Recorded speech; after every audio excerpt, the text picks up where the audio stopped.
Bonjour, aujourd'hui nous sommes à bord d'une Peugeot sur lequel on va tester un autoradio. Donc là je l'ai retiré, je vais mettre l'éclairage. Voilà.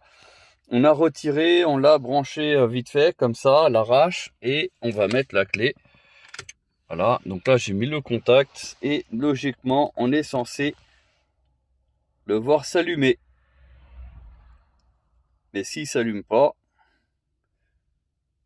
non là c'est vu qu'on a débranché, ça peut être un peu plus long, donc on va attendre. Mais s'il s'allume pas, ça sera quelque chose à l'intérieur, parce que le fusible qui se trouve au niveau de l'alimentation, il est bien, enfin il n'est pas pété, et donc il fonctionne. Mais là, ouais, là ça commence à être un peu long, parce qu'il aurait dû au moins afficher quelque chose, ou avoir au minimum l'écran qui s'allume, parce que là si j'éteins la lumière, vous voyez, il se passe rien, alors que là j'ai bien le contact de partout. Donc effectivement il y a un souci. Bon, on va essayer de gérer ça, c'est pas grave. Allez, alors on va faire un test d'un autoradio qui a été démonté, qui est ici. Là on a le booster chargeur, mais qui permet aussi, grâce à sa fonction avec l'allume-cigare ici présent, d'avoir la possibilité de faire l'alimentation externe, donc en 12 volts. En règle générale, c'est même un petit peu plus, mais les produits qui sont prévus pour les voitures, ils sont prévus justement pour tourner à plus de dans les environs de 13-14 volts en règle générale. Et ce qui fait que là, on va pouvoir alimenter. Donc, ce que j'ai fait, c'est que l'alimentation, donc ça, c'est tout le câblage, etc. Parce que des fois, ça, c'est un petit peu plus loin que... Là, c'est pour la démonstration. Mais sinon, en général, ça, je le mets un peu plus loin, isolé. Et puis là, j'ai l'alimentation qui est ici. J'ai fait un pontage, en fait, du fil noir et rouge, là, pour aller alimenter aussi l'autre plus, qui est normalement l'après-contact. Voilà, donc je vais vous faire la démonstration que ça délivre bien du 12 volts.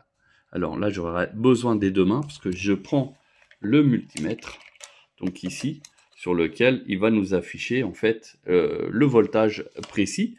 Donc je vais prendre ça, je vais devoir mettre sur les borniers, mais pour le bien faire, il faudrait que je le mette ici, parce que c'est là que je veux du 12 volts, pas là-bas. Je sais que là-bas, si je touche les fils de lui, là, automatiquement, j'aurai du 12, mais ce qu'il me faut, c'est ici.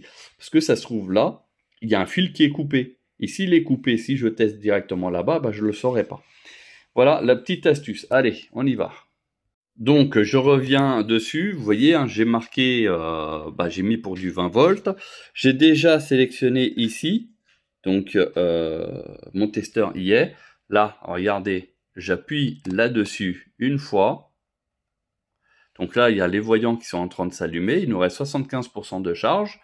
Et ici, donc j'appuie là-dessus jusqu'à ce que ça s'allume. Paf.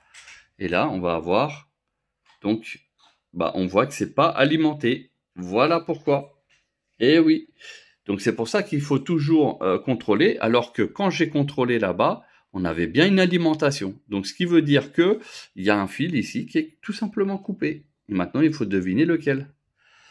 Et oui, toujours 0. Et là, on a toujours du jus. Vous voyez, c'est vert.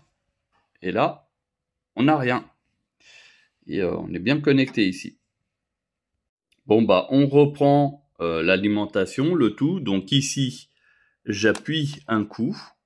Voilà. Et là, j'appuie. Ah, j'ai pas besoin d'appuyer parce que là, du coup, j'ai du courant. Vous voyez, mes testeurs, ils sont au même endroit que tout à l'heure. Et là, là, ça s'est éteint, parce que ici, le voyant, il s'est éteint. Alors, sinon, j'appuie à nouveau, vous voyez, ça s'allume, et j'appuie ici, et là, du coup, ça reste allumé beaucoup plus longtemps, et on a pratiquement 16 volts. Voilà, et donc là, c'est du bon 16 volts, vous voyez, et là, c'est bon. Donc, on avait en fait le fil jaune qui avait un souci, parce que je l'ai retravaillé un petit peu, et du coup, là, on a du contact, vous voyez. Bon, maintenant, on va pouvoir tester l'autoradio. Bon, on a branché à l'arrache dans la voiture, donc on est bien dans la Peugeot. Je mets le contact et on va voir tout de suite si l'autoradio s'allume ou pas.